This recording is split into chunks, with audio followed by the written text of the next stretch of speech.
শ্রদ্ধেয় প্রধান শিক্ষক মহাশয়, উপস্থিত সকল শিক্ষক শিক্ষিকা এবং অতিথিবৃন্দদের আমার অনেক শ্রদ্ধা এবং আমার ভাই বোন দাদা দিদি ও সহপাঠীদের শুভ নববর্ষের অনেক অনেক শুভেচ্ছা জানিয়ে আমি বিদুষী সরকার বাংলার ভূমিরূপ নিয়ে কিছু বলার চেষ্টা করছি।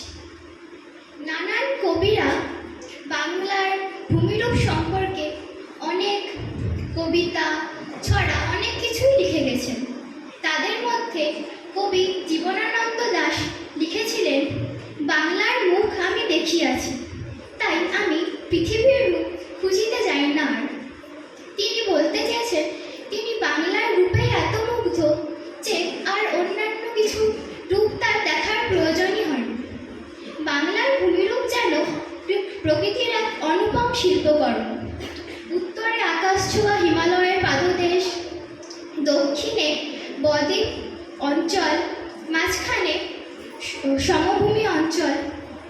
এই বৈচিত্র্যই বাংলাকে করে রেখেছে অনন্য। প্রকৃতির এই রূপ লাবণ্যে মুগ্ধ হয়ে রবীন্দ্রনাথ ঠাকুর লিখেছেন, বাংলার মাটি, বাংলার জল, বাংলার বায়ু, বাংলার ফল, পূর্ণ হোক। আবার বলেছেন, আমার সোনার বাংলা, আমি তোমায় ভালোবাসি।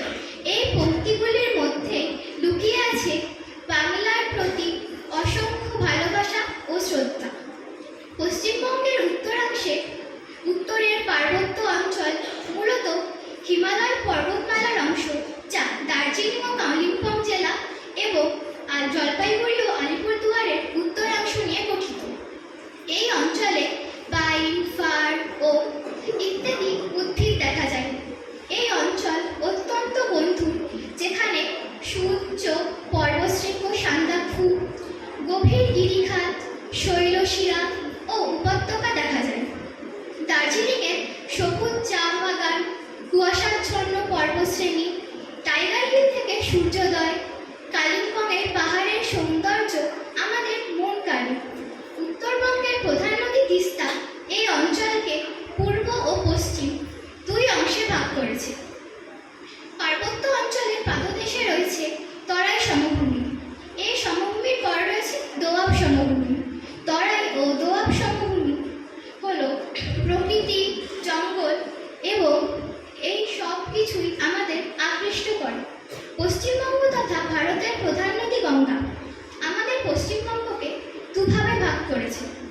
দক্ষিণ অংশ গাঙ্গেয় বদ্বীপ সমভূমি নামে পরিচিত। নদী বিধৌত সমভূমি অত্যন্ত উর্বর, তাই এখানকার ফসল চাষবাস খুব ভালো হয়। এখানে ধান, গম সহ নানান ফসল উৎপন্ন হয়, তাই বাংলাকে বলা হয় সোনার বাংলা। দক্ষিণে রয়েছে বিশ্বের বৃহত্তম বদ্বীপ সুন্দরবন অঞ্চল। এখানে যেমন রয়েছে রয়্যাল বেঙ্গল টাইগার, কুমির সহ অন্যান্য অনেক পশু পাখি, তেমনই রয়েছে সুন্দরী, গড়াল, গেওয়া, হেতাল, কেয়া ইত্যাদি উদ্ভিদ, যা আমাদের শ্বাসমূল, ঠেসমূল, জরায়ু জঙ্কুরোধ ইত্যাদি সম্পর্কে অনেক ধারণা দেয়। উপকূলের বালিয়াড়ি অঞ্চল বলতে আমরা মানুষ মাঠে পৌঁছে যাই দীঘা, মন্দারমণি ইত্যাদি সমুদ্র সৈকতে।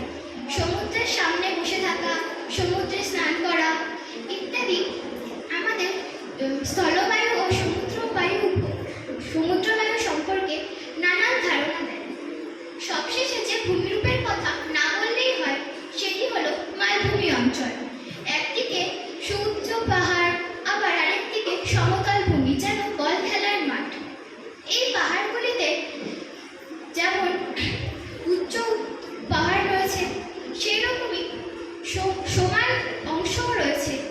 পুরুলিয়ার নানান পাহাড়, অযোধ্যা পাহাড়, আবার বাঁকুড়ার মামা ভাগ্নে পাহাড় ইত্যাদি পাহাড় রয়েছে। বাংলার ভূমিরূপ শুধু প্রকৃতির উপর সীমাবদ্ধ নয়, এটি মানুষের জীবনযাত্রা, সংস্কৃতি, অর্থনীতিকেও গভীরভাবে প্রভাবিত করে। নদীমাতৃক এই দেশ বাংলা বারংবার তিস্তা, দামোদর, মহানন্দা ইত্যাদি নদীতে বন্যার সম্মুখীন হলেও এই বন্যার আবার নিয়ে আসে পলি, যা জমিকে উর্বর করে।